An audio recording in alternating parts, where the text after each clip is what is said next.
Picture this. It's late, your brain is fried, and you still want to watch something great. But you don't want to be yelled at by a YouTube video like it's trying to sell you a mattress. Welcome to Sleepy Scorsese, where we gently float through the movies like a slow dolly shot and let the production design do its sneaky little magic. Tonight's drift is Goodfellas, which sounds like it should be loud, fast, and full of violence. And it is. But we're going to look at it in a different way. The world it builds, the apartments, clubs, wallpaper choices that feel like they were made by a man who owns 3 pinky rings and 0 regrets. It's the texture, the period details, the way the sets and props don't just support the story, they confess the story. Because Goodfellas isn't just about mob life, it's about status. It's about belonging, the seduction of this life, and the slow, inevitable hangover. And the production design is doing that work consistently. It's what's on the table and the walls, in the corner of the room. What kind of a place you walk into when you think you've made it. So settle in, let your eyes get heavy, let the red sauce simmer in your imagination. As we ease into Scorsese's world, keep this in the back of your mind. Every room in this movie is either a reward or a warning. All right, let's start at the beginning, when the lifestyle already feels inevitable. Chapter 1, Goodfellas, the seduction of the life. How the movie designs belonging. All right, I'm going to start this way, and the film starts quietly and a little too confidently. Because Goodfellas isn't just a crime movie, it's a movie about belonging. And it uses production design and camera language to make belonging feel like a physical thing, like someone you can step into, like a room you're allowed to enter.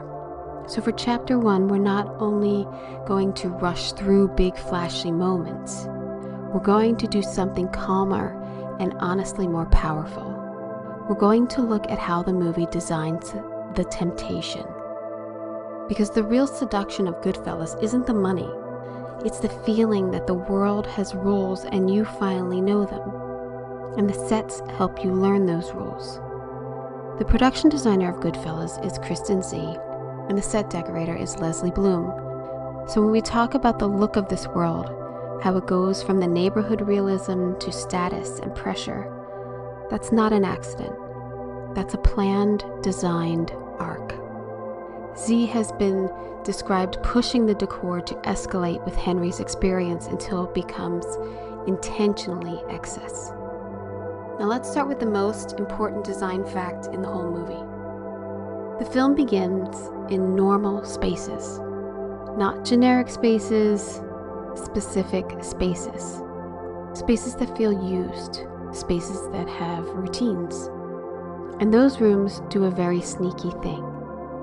They make the world feel lived in, which makes it feel trustworthy. If a room feels real, the power inside it feels real. So you'll see booths, kitchens, living rooms, back rooms, cars, streets, spaces with worn surfaces, practical furniture, and the kind of clutter that doesn't feel staged. It feels like somebody actually put it there and forgot about it. This is what I like to call credible clutter. It's not decor for decor's sake. It's evidence. The evidence is everything in a story about belonging. Because the life is not presented like a fantasy castle. It's presented like a neighborhood of an ecosystem. Like this is how people actually live and eat and talk and wait and watch and decide things. That's why the early spaces are so important. They're the hook. They're the handshake. Now let's talk about the neighborhood as design. A neighborhood is not just a backdrop, it's a social map. It tells you who belongs, who is watching, who has history and who's passing through. In Goodfellas, the neighborhood feels like it has a memory. The streets aren't pretty, but they're familiar. The buildings feel like they've absorbed decades of smoke and arguments and celebrations. The storefronts feel like they've seen everything. This is magic of production design. And this matters because Henry's desire isn't just to make money. It's to be a part of something that he feels is permanent, a system that has its own logic. So production design builds the sense that this system existed before Henry, and it will exist after him. That's the seduction. Now, a sleepy little detail I love. The film's spaces tend to be low and close. Low ceilings, tight booths, crowded tables, narrow corridors, cars that feels like small rooms. These are spaces that encourage closeness, and closeness is a form of power. In a tight room, you don't have to call someone to get their attention. You don't have to cross a distance, you're always within reach. And in this world, being within reach is the point. So even when a room is cozy, it can also be a kind of control mechanism. It makes social roles more immediate. You feel the hierarchy because you can literally feel where people sit. Now, booths. A diner booth is one of the best storytelling objects in cinema. It's private, it's public, it's intimate, it's guarded. It's a built-in negotiation space. And in Goodfellas, the booth becomes a symbol of the world's calm surface. A booth says, we're just talking, we're just eating, we're normal. But the booth is also a little stage. Two people across from each other, and the table between them like a boundary, and the outside world framed through the window behind them. That window matters. Windows in Goodfellas are often frames within frames. They make the outside world feel like something you're observing, not something you're a part of. And that's a status feeling. It says, I'm inside. The world is outside. Now let's shift to the bars and the back rooms, because these are emotional core of the movie's visual language. Bars in this film are not glamorous nightclub bars. They're working bars, familiar bars, the kind of bars where the lighting is soft and low and the furniture looks like it's been there and sat in 1,000 times. And you'll notice something. These rooms often feel like they're made for listening, not just speaking. Soft lighting, dark walls, pockets of shadows, a sense that you don't want to be too visible. They're not only mood, they're functional.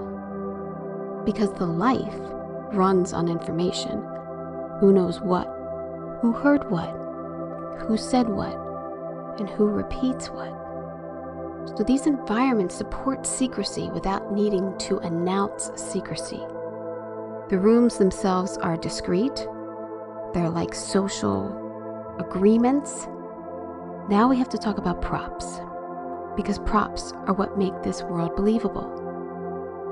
In a movie like this, props aren't just stuff that the actors are touching.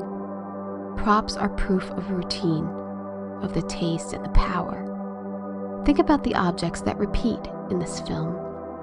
Cigarettes, lighters, ashtrays, glasses, bottles, table settings, cash, envelopes, small bundles that move hand to hand, jewelry, watches, status objects that sit close to the body, kitchen items like food, coffee, domestic objects that say this is daily life. These repeating items create rhythm, and rhythm is hypnotic. You can almost watch Goodfellas like a series of rituals. They sit, they smoke, they eat, they talk, they drive, they meet, they laugh, they decide. And the sets hold those rituals like a tray. Now let's bring in Scorsese's camera language. because the camera is doing something very specific with the production design. It isn't only showing you the room, it's showing you your relationship to the room. Sometimes you feel like an observer across a table. Sometimes you feel like you're seated right in the booth with them. Sometimes you feel like you're riding in the car with them. And sometimes you feel like you're entering a space you're not supposed to see. This is a key part of the seduction. The film doesn't just depict belonging, it offers you belonging. And the camera plus production design is the invitation. It says, come closer, sit down, be quiet, watch how this works. Now there's one more design choice that matters in the early sections of Goodfellas. It often treats the life like a kind of domestic normal. This is where the film is extra dangerous and extra smart. Because when the system is shown inside kitchens and living rooms and family tables, it feels like it's folded into everyday life. It doesn't feel like a separate criminal universe. It feels like a neighborhood's version of business.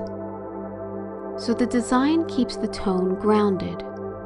Food on the table, pattern on the curtains, clutter on the surfaces.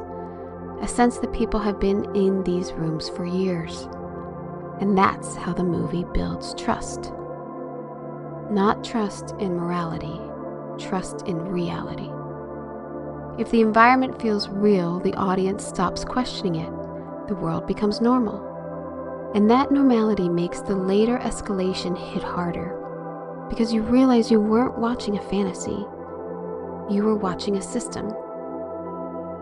Now, let's name the psychological trick this chapter is really about.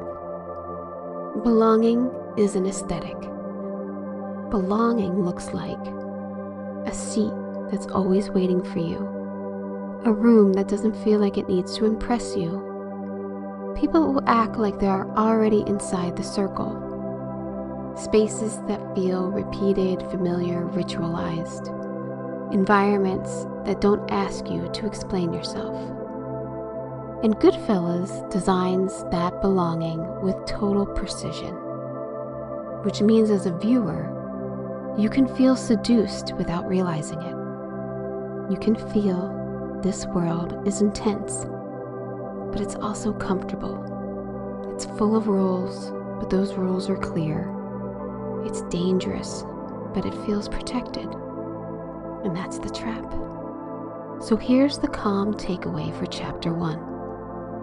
In Goodfellas, the life is designed as a neighborhood ecosystem made of tight rooms, familiar rituals, credible clutter, and spaces that feel inherited rather than staged.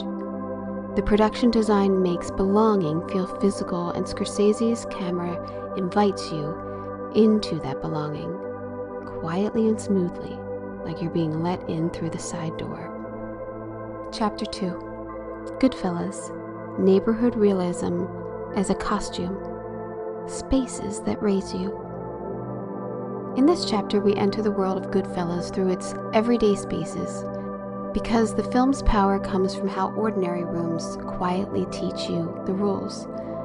The story begins with a simple idea. A neighborhood can raise a person the way a family does. The production design makes that idea physical. It isn't just New York, it's a specific kind of New York, built from storefronts, low ceilings, street corners, worn upholstery, and the practical geometry of rooms where people sit close together. As a useful way to watch Goodfellas, especially in a calm, sleepy format, is to treat each interior like a piece of wardrobe. A space is not just a background, it's a costume a character wears. The room tells you what kind of life is possible here and what kind of life is rewarded. Start with the quiet comfort of the diner booth. The booth is a small, controlled world, padded sides, a table between you and the person across from you, and feeling the privacy inside a public space. Diner spaces in films often have a built-in honesty to them because they're functional. Nothing is precious. The surfaces are made to be wiped down and the lighting is practical. And in Goodfellas, that practicality matters. The film is full of talk, plans, warnings, promises, and when the talking happens in practical environments, it feels believable. It feels like a world where power isn't announced, it's assumed. Then move to street exteriors. The kind of street that looks like it has been there forever, with bricks, industrial edges, long lines, a quiet sense of routine. In these exteriors, the design isn't trying to be pretty, it's trying to be specific. A street like this tells you about the economy, about who belongs, about who is passing through. You can watch how the streets hold cars, people, and distance. The space has a certain patience. It doesn't rush, it just is. And the steadiness is what makes the violence in the story feel shocking later, because the environment begins as a stable, familiar container. Now shift to a car interior, one of the most important settings of this entire film. A car is a moving room. It's private, but it's also exposed. It's intimate, but it's also a tool. In Goodfellas, cars aren't just transportation, they're status capsules. They're confession booths. They're spaces where people rehearse their identities while the world slides past the window. Notice how design plays inside the cars. Upholstery, dashboard shapes, the feeling of the cabin closing in around the driver. Even without dialogue, a car interior tells how a person wants to be seen, whether they want comfort, control, speed, or distance. Then we moved into a bar backroom atmosphere. Dim, smoky, low lit, with a dense amount of objects. That suggests long-term use. Bars are spaces of ritual, and in Goodfellas, in a film about ritual, who sits where, who gets served first, who can interrupt whom, who belongs without asking permission. Here's a calm detail to notice. The way the light sits in these rooms. It tends to come from above and behind. It creates pockets rather than clarity. That means faces and gestures matter more than decor. The room becomes a soft stage for social hierarchy. And then we arrive at family dining tables, another kind of ritual space. The table scene is important because it reveals a central tension in the film's design, the constant blending of domestic life and criminal life. The room reads as a home, patterns, dishes, food, closeness. But the conversations and the relationships carry an undercurrent of power. This is where production design becomes psychological. Because home is not always safety. Sometimes home is where the rules are enforced most strongly. And the way a family dining room is dressed, what's on the table, on the walls, how crowded it feels, can quietly reinforce that. One reason Goodfellas works so well visually is that it doesn't treat domestic spaces as neutral. Domestic spaces are part of the system. They are the soft front end of the same hierarchy. Now, as the story progresses, you can feel the design begin to shift from grounded realism into more pressurized kind of taste, more shine, more decoration, more intenseness. Scorsese has described building the decor to escalate with Henry's state of mind, until it becomes intentionally over the top and almost absurd in excess. That escalation is one of the clearest signs in the design arc of this film. Early spaces feel functional and inherited, later spaces feel performative and newly purchased, and later still, spaces start to feel like they are shouting. And when spaces start to shout, the story is usually telling you that the character is losing control. So here's the calm takeaway for this chapter. In Goodfellas, the neighborhood isn't decoration, it's identity. The diner, booth, the street, the cars, the bar, and family table, each one in a room-sized lesson in belonging. The film lets you feel how a person is shaped and then trapped by the spaces that first made them feel powerful. Chapter 3, Goodfellas, The Long Walk In, Tracking Shots as Social Climbing. In this chapter, we focus on Scorsese's movement, because in Goodfellas, camera movement is not just style, it's a physical demonstration of status. A tracking shot can do something simple and powerful. It can make access feel real. When a camera travels through doors and corridors and thresholds, it teaches your body what permission feels like. You feel the difference between being outside and being admitted. You feel the shift from public space to private. And in Goodfellas, those shifts are the story. One way to watch this film is to imagine that every threshold is a test. Who gets to pass through without being stopped? Who gets greeted? Who gets to be accepted?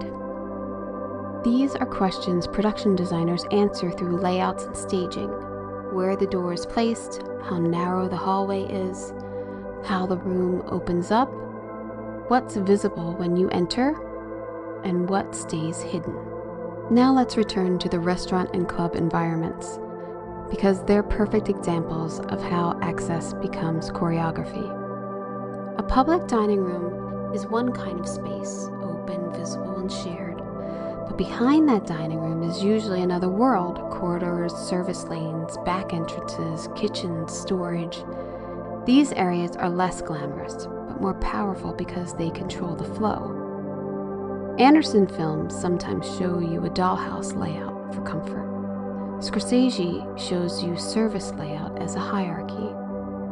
When the camera moves through these spaces, the audience learns that power is not always located under chandeliers. Sometimes power is located in the back corridor and lets you bypass the crowd.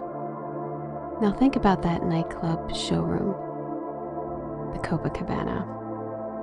A wide room full of tables and lights with a sense of spectacle and attention. Rooms like this are designed to be seen. They're performance spaces. And when you place characters inside them, you're making a statement. These are people who expect a certain kind of visibility, or people who are addicted to it. The design elements that sell this are consistent. A low, warm glow, reflective surfaces, candles, small tables, a sense of density, with clear aisles for servers and overhead lighting that creates a ceiling of sparkle. Even if you don't name the location, the design language is unmistakable. This is a place where money becomes atmosphere, and the camera gliding through it becomes a form of seduction. It makes the viewer feel how attractive that access is. Now let's shift to something colder, the bedroom frame. Private room where the story sometimes puts you in an uneventfully intimate perspective. A bedroom is usually where control is supposed to soften. A bedroom is where the body rests. But in a story like Goodfellas, private space can become a container of paranoia.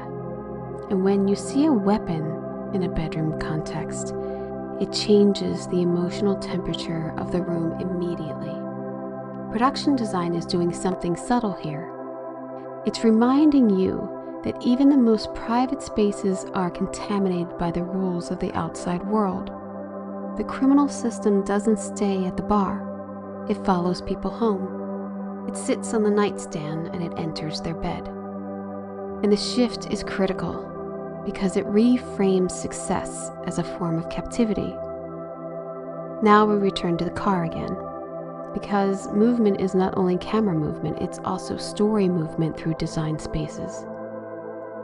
The car is the bridge between worlds, neighborhood to club, home to meeting, public to private. Cars let characters live in transition, and the constant transition contributes to the restlessness energy of this film. Here's a calm detail note. Windows. A car window is a moving frame. It turns the outside world into a scrolling background. And if the character inside the car is calm while the world moves, it signals a specific kind of confidence or numbness. Then we come back to group spaces. bars and their back rooms and the tables. These are spaces of surveillance that feel friendly. Everyone is watching everyone else, but it's wrapped up in warmth, shared food, shared jokes, and routine. And that's part of what makes the film psychology effective. The most dangerous social systems don't feel dangerous at first. They feel like belonging. The character movement supports that feeling. It makes the world feel fluid. It makes the system feel smooth. Until it doesn't. And when the story turns, the same visual tools begin to feel different. Movement becomes less like a guided tour and more like momentum you can't stop. This is where design and camera become one message. When your life is built on access, the loss of access feels like you're falling through trapdoors. In Goodfellas, tracking shots are not only cinematic flair, they are status made visible. They let you feel privileged as movement, doorways, openings, crowd partings, rooms welcoming you in, and over time the same movement that once felt like power begins to feel like a current you can't escape. Chapter 4. Goodfellas, New Money, Loud Rooms, and the Design of Losing Control. Alright, in this chapter, it's where the movie starts to feel like the rooms are getting louder. Not louder in sound, but louder in visual attitude. Because one of the smartest things Goodfellas does is let the production design track Henry's rise, and then quietly show how the rise turns into a kind of interior claustrophobia. Like the spaces are getting tighter around him even when they're technically nicer. So here's the calm way to watch it. Early on, the world feels inherited, familiar and functional. Later, it starts to feel purchased, performative, and a little insistent. And you can feel that shift without anyone saying it out loud. As Henry's status grows, the environments start giving you more shine, more look at me surfaces, more decor with density, more stuff that says this costs money. And that matters because in Goodfellas, money isn't just wealth, money is proof. Money is protection, and money is permission. So the rooms become a kind of costume change. The textures start to feel smoother, the patterns get busier, the lighting often feels warmer and more flattering in social spaces, like the environment is trying to keep the fantasy alive. But here's the twist, and it's so subtle, it's almost polite. The same upgrade also starts to remove air from the story, because when the spaces become too decorated, too layered, and too filled, it stops feeling like freedom and starts feeling like pressure. This is when you can really lean into your sleepy design lens. Look at how often Goodfellas puts characters in rooms with a strong sense of containment. Booth seatings, tight dining rooms, walking through the back of a house, bedrooms, the inside of cars, kitchens where everyone is too close to touch. It's not an accident. These are social systems built out of proximity. If you're in the circle, you're protected. And if you're outside the circle, you're exposed. So the film keeps returning to spaces that physically reinforce that idea. And then once Henry's life gets unstable, the design starts behaving differently. It's not about glamorous anymore. It's about relentlessness. The later sections of the film have a visual feeling that I describe more as too busy, too many objects, not enough calm, not enough calmness and security and feeling safe. And the objects become emotional. You can almost feel them weighing him down. The kitchen doesn't feel like a safe domestic room anymore. It feels like a workbench for survival. The car doesn't feel like a status capsule anymore. It feels like a trap on wheels. And the bedrooms don't feel like rest. It feels like a place where their mind refuses to shut off. And this is where the design gets really, really smart. The film starts using ordinary rooms to make paranormal believable. Because paranoia isn't just, I'm scared. Paranoia is everything in the room might matter. Every sound, every object, every bang, every drawer, every knock. And the production design supports that by giving you rooms with things in them, things that can be moved and hidden, found, grabbed, dropped, cleaned, and destroyed. A sparse room can feel calm. A busy room can feel like you're constantly managing risk. That's the emotional trick. The film doesn't need to show you a villain in the room. The room itself starts to feel like a system that you can't turn on. And that is the final beat of the design arc. At first, these spaces make Henry feel chosen. Then the same spaces start making him feel watched, like the room is keeping score. So the calm takeaway for this chapter is, in Goodfellas, the production design doesn't just show you the life. It shows you the cost of the life, through the density and through shine, through rooms that slowly stop feeling like you're belonging and start feeling like pressure. All right, deep breath. This whole video is really one simple idea told through space. Goodfellas uses production design and camera language to make power feel physical. And the reason it hits so hard is because it doesn't begin in fantasy, it begins in normal spaces. We saw the booth, the streets, the car, the bar, the family table. The film lets those spaces feel familiar first, almost cozy in their own way, besides familiarity in how the system recruits you.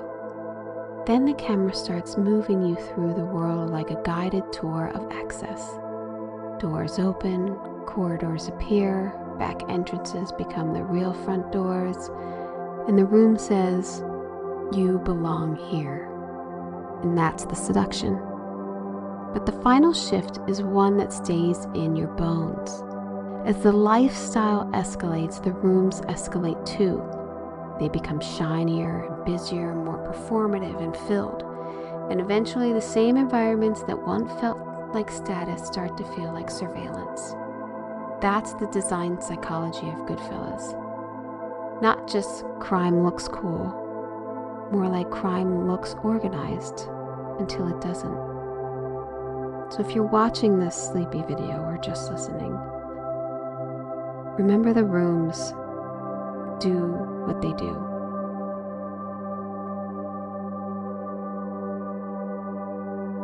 So whether you're listening to this or watching this sleepy video, just let the rooms do what they do. Let the textures wash over you, and let the layout explain the hierarchy, and let the camera movement show you permission.